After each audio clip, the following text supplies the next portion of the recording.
Esthèrine, good afternoon. I'm delighted to have you. Can you briefly introduce yourself? Thank you for having me. I'm Esthèrine Fotabong. I'm the Director of Program Innovation and Planning at the African Union Development Agency, NEPAD. You have attended to so many COPs. Have you seen any progress? That's a very good question. There have been some progress, and I think there've also been some issues that we are not making any progress at all, and some that we actually might be going backwards. So in terms of progress, in terms of African participation, I think we have seen a stronger African engagement, a stronger African voice. Africa has organized itself better. We have a three-tiered level of negotiations from the African side. So starting with the group of heads of state called CAHOS, then the ministers, and then the group of negotiators. So these three levels form the basis of having a common African voice at the COP, with the heads of state giving political guidance and oversight, the ministers looking at the practical operational guidance to the negotiators, and the negotiators themselves, being the face of the continent, engaging in the negotiations with other parts of the world.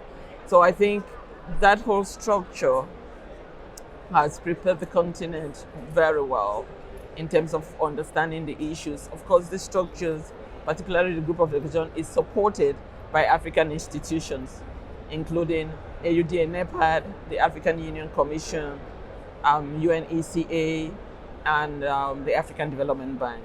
So we have seen some certain agents that have moved in the COP discussion, like agriculture, for instance.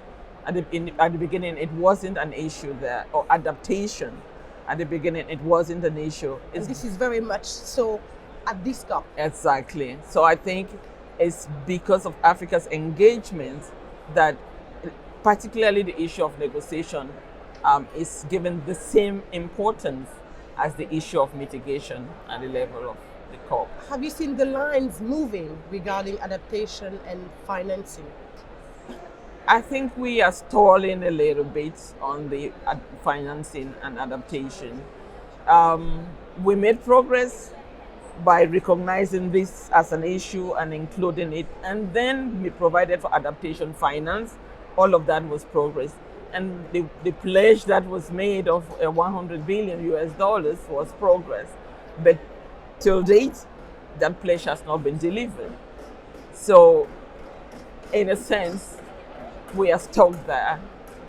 Meanwhile, the issue of adaptation is real. The impacts of climate change in African countries, whether in agriculture and food systems, and infrastructure, in water and sanitation, in Africa's biodiversity, the impacts are already there. And in particular, when we talk about, say, agriculture, and we look at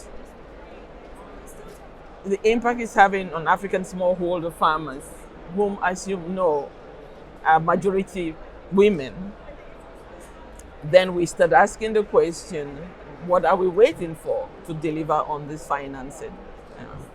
What is your answer to that? I think that they have to be, if our partners do not deliver on them, you can see in this COP, there's beginning to be lack of trust amongst the parties, and that will not be a good thing for multilateralism, which I think the world cannot do without multilateralism, because issues like climate change need global solutions. Yeah. So I would say, for example,